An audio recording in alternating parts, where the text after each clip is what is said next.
जाएं। सबसे पहले तो हम जो कहते हैं कि ये जो धरना या एहतजाज ये करने जा रहे हैं, ये स्पॉन्सर्ड होता है। खैबर पख्तूनख्वा की हुकूमत की तरफ से ये स्पॉन्सर्ड होता है। इसकी सारी फंडिंग और फाइनेंसिंग वहाँ से होती है। जो इन्होंने ये डॉक्यूमेंट मैं आपके साथ फिर शेयर करता हूँ। 5 अक्टूबर को होने वाले एहतजाज पर हुकूमती ख़जाने से मजमूई तौर पर कोई 81 करोड़ रुपए से ज़ायद खर्च किए गए थे।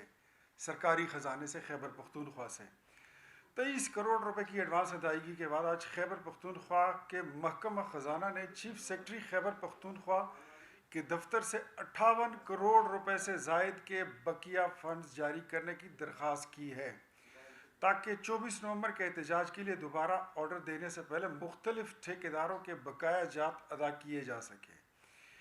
ये वो तरीका है जिससे सूबे को तबाही के दहाने पर पहुंचाया गया है और मज़ीद पहुंचाया जा रहा है। अवाम की फलाह व बहबूद पर कोई खर्च नहीं, लेकिन ऐसे इंतशार के मंसूबों पर, मुल्क में फसाद फैलाने कर ऐसी हरकतों पर और ऐसे सर्कस लगाने पर सूबे के वसाइल को इस तरह लुटाया जा रहा है। ये मैं फिर आपको सरकारी दस्तावेज़ जो है ये मैं आपके साथ शेयर करता हूँ। सबसे पहले तो ये है कि इन्होंने खैबर पख्तूनख्वा से ये जिस एहतजाज का ये आगाज़ कर रहे हैं, उसके लिए इन्होंने सरकारी असातिज़ा जो एडहॉक टीचर एसोसिएशन है, उनकी तादाद कोई 1.5 लाख के करीब है। उसमें हज़ारों असातिज़ा किराम को सस्पेंड करके उनको ब्लैकमेल किया जा रहा है वज़ीर तालीम के ज़रिए। और उन्होंने खुल्लम खुल्ला उनको कह दिया कि अगर आपने अपनी रेस्टोरेशन आपको चाहिए, आपको अपनी अपग्रेडेशन चाहिए, तो आपको हमारी तहरीक का हिस्सा बनना होगा, अदरवाइज़ फिर हम आपको नौकरी से बर्खास्त ही आप ख़ुद को समझें। अफ़गान महाजर कैंप, जलोज़ई कैंप और शमशतू कैंप में अफ़गान महाजरीन को इंगेज किया जा रहा है। ऐसे हालात में धरनों की काल देना, ऐसे हालात में इंतशार फैलाना, सबसे पहले तो इस पे आइए, इस पे बात करते हैं कि इनके मुतालिबात हैं क्या। ये कहते हैं कि इलेक्शन 2024 को रिवर्स किया जाए। Is it possible? नो, कभी भी नहीं, ये हो ही नहीं सकता। क्या आप 2018 के इलेक्शन को रिवर्स करा सकते हैं, जिसमें आरटीएस को बिठाकर इमरान खान जैसे बंदे को वज़ीर आज़म बना दिया गया था, जो बंदा शायद कभी कौंसलर भी नहीं बन सकता था। उससे पहले आप देखें कि असम्बली में इनकी क्या अक्सरियत थी, और उससे पहले असम्बली में देखें तो इनके पास कितनी मेजॉरिटी थी। लेकिन आरटीएस बिठाकर इनको हुकूमत दिलाई गई और फिर ये मुतालिबा करते हैं कि 2024 के इलेक्शन को रिवर्स किया जाए। तो सबसे पहले ये हमें जवाब दें कि क्या आप 2018 के इलेक्शन को रिवर्स कर सकते हैं, जिसका जवाब ऑब्वियसली यही है कि नो। आगे इनका मुतालिबा ये है कि बानी पीटीआई को बग़ैर किसी वजूह के, बग़ैर कोई वजह, इंसाफ भी छोड़े, सबूत भी छोड़े, कोर्ट भी छोड़े, अदालत भी छोड़े, और उनको इसी तरह आप रिहा कर दें। Is it possible? नो, नहीं हो सकता। ये तो फिर जिस बंदे के पास लाव लश्कर होगा तो सारे जेल खाली हो जाएंगे। सबसे पहले तो टीटीपी वाले अपने कैदी ले जाएंगे। ताहिरुल कादरी जो धरने का बहुत बड़ा मास्टर है, उनको वो अगर किसी कैदी के लिए करे तो उनको भी कैदी देने पड़ेंगे। इससे ज़्यादा ताकत और कई सियासी जमातों के पास है, जिनके पास अपनी ओरिजिनल ताकत है, फिर वो अपने कैदियों को इस तरह छुड़ाएंगे। तो मेरे ख्याल में there is a big no. इनका कोई मुतालिबा ऐसा नहीं है जो वर्केबल हो, जिस पे बंदा अमल भी कर सके। अगर हम इनके साथ बात करना भी चाहें तो किस बात पे करें? कल की जो इनकी मुलाकात थी अली अमीन और बैरिस्टर गोहर की, अली अमीन ने हमारी इत्तलात के मुताबिक उनको बता दिया है, अपने बानी पीटीआई को, कि पंजाब से कोई नहीं आ रहा, सिंध से कोई नहीं आ रहा, बलूचिस्तान की कोई तैयारी नहीं है, कश्मीर से कोई नहीं आ रहा, तो सारा बर्डन जो है वो खैबर पख्तूनख्वा पर है। तो खैबर पख्तूनख्वा को मज़ीद कितना हम ईंधन बनाते रहेंगे। तो ये बर्डन आप हमसे ले लें, और मेहरबानी होगी कि अगर बाकी सूबों की तैयारी ना हो तो ये कॉल वापस ले लें, तो लेट्स सी, इस पे भी इनका गौर व गौस जारी है। लेकिन हम इस बात की तरफ आते हैं कि आए रोज़ एहतजाज और इस्लामाबाद की तरफ मार्च, इनके मकासद क्या है?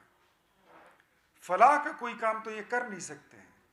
इस्लामाबाद में जब भी SCO सबमिट हो रहा हो यहाँ पर, और शंघाई ताउन तंजीम का इजलास हो रहा हो, सरबराहान ममलिकत आ रहे हो, तो ये लोग डी चौक में धमा चौकड़ी रचाने के लिए तैयार बैठे होते हैं।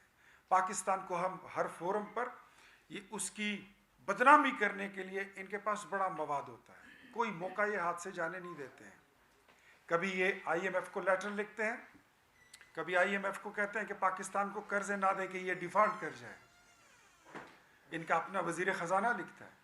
कभी ये लॉबिंग फर्म नहीं बल्कि फर्म्स हायर करते हैं अमेरिका से और उनको कहते हैं कि आप पाकिस्तानी हुकूमत पर दबाव डालें। और अब तो जो 7 नवंबर को इन्होंने लेटर लिखा है उसमें तो वाशगाफ अल्फाज में खुल्लम खुल्ला लिखा हुआ है कि माजी में हमारे और आपके बीच में कुछ अगर तलखियाँ या मिसअंडरस्टैंडिंग थी तो उसको ख़त्म करने के लिए हम आपको यकीन दिलाते हैं कि हमारे और आपकी बड़ी अच्छी और मिसाली वर्किंग रिलेशनशिप हो सकती है। तो मेरे ख्याल में जो अमरीकी ग़ुलामी वाला नारा है इसको वो लोग खुद दफन कर बैठे हैं और अब इन्होंने शायद अमरीकी ग़ुलामी, ताबेदारी और बूट पॉलिश भी इन्होंने कबूल कर लिया है। एहतजाज और सियासत से अगर ये लोग थोड़ा सा वक़्त निकाल लें, गवर्नेंस पे तवज्जो दें और अवामी मसाइल पर तवज्जो दें, तो खैबर पख्तूनख्वा के इस वक्त तमाम हस्पताल वो राजवाड़े बन चुके हैं। वहाँ पे मरीज़ों का इलाज तक नहीं हो रहा। तमाम मरीज़ मैक्सिमम जिनके पास किराया है वो या इस्लामाबाद आते हैं या पिंडी आते हैं या लाहौर जाते हैं, लेकिन जो मजबूर हैं वो उधर ही पड़े रहते हैं। पूरा खैबर पख्तूनख्वा इस वक्त डेंगू के लपेट में है। आए रोज़ दर्जनों लोग मर रहे हैं और डिस्प्रिन और पैनाडॉल की गोली देने तक इनके पास कोई इंतज़ाम नहीं है। वजारतें बिक रही हैं, एक एक वजारत 15-15 करोड़ रुपए में। सेक्रेटरीज की उनकी पोस्टिंग्स 15-15 करोड़ रुपए में हो रही है। कमिश्नर की पोस्टें 5 से लेकर 10 करोड़ में बिक रही हैं। ये खैबर पख्तूनख्वा का आलम है, ये वहाँ की गवर्नेंस है। गुज़श्ता 10 दिनों में, अभी मैं जब आ रहा था तो रास्ते में इत्तला मिली कि बनू में एक और दहशतगर्दी का वाक़या हुआ है और ख़ुदकश हमला हुआ है जिसमें 10 से 12 जवान शहीद हो गए। जेलों पर हमले इनकी हुकूमत में होते हैं। दहशतगर्दी इस वक्त सर उठाई हुई है और इनको वो फौज, पाकिस्तान की वो फौज जो सीना सपर होकर दहशतगर्दी के खिलाफ जंग लड़ रही है, ये उनकी कुर्बानियों पर मिट्टी डालने के लिए कोई मौका ज़ाया नहीं होने देते। और ये अपनी गंदी सियासत, मतलब अगर इनसे ये पूछा जाए कि आपने खैबर पख्तूनख्वा में क्या किया है तो इनके पास बताने को कुछ नहीं है। ये तीसरी असम्बली है, तीसरी हुकूमत है। बिलियन ट्री का अगर इनका प्रोजेक्ट ले ले तो उसमें आधे दरख्त नहीं है। ये कहते हैं कि आधे उगे नहीं है और आधे जो है वो बकरियां खा गई, लेकिन उसके माली अभी तक तनख्वाह ले रहे हैं। मेट्रो जो BRT है उसमें ये इन्होंने कहा था कि हम 10-12 अरब रुपए में बनाएंगे, 130 अरब रुपए तक पहुंच चुका है और उसमें अरबों रुपए की करप्शन की गई है। ये हमारे सूबे के हालात हैं। वहाँ पर जो पुलिस को ये मिसाली पुलिस कहते थे, वो पुलिस से इख्तियारात भी इन्होंने ले लिए हैं और अब पुलिस की पोस्टिंग और ट्रांसफ़र भी पैसों के ज़रिए होते हैं। हमारा एजुकेशन का निज़ाम का खैबर पख्तूनख्वा में हालात ये हैं कि इस वक्त तकरीबन कोई 2,500-3 हज़ार स्कूल ऐसे हैं कि जिसके इर्द गिर्द चार दीवारी नहीं है। तकरीबन 3,000 से ज़ायद स्कूल ऐसे हैं जिसमें लेटरिन और वॉशरूम नहीं है बच्चों के लिए। तकरीबन 4,000 स्कूल ऐसे हैं जिसमें पीने के लिए बच्चों के पास साफ पानी नहीं है और तकरीबन 5,000 से ज़ायद स्कूल ऐसे हैं जिसमें बच्चे आज भी इस 21वीं सदी में खैबर पख्तूनख्वा में, नए पाकिस्तान में और इनकी इनकलाबी हुकूमत में वो इस सख्त ठिठुरती सर्दी में टाट पर बैठ कर तालीम हासिल कर रहे हैं। ये वहाँ की गवर्नेंस है।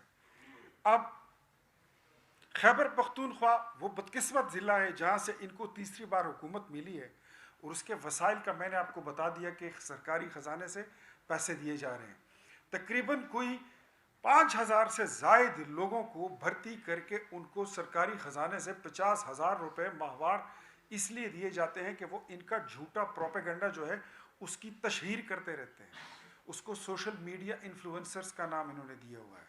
और सरकारी ख़जाने के वसाइल इन तरीक़ों पर और इन धमाचौकड़ियों पर वो लोग लगाते हैं।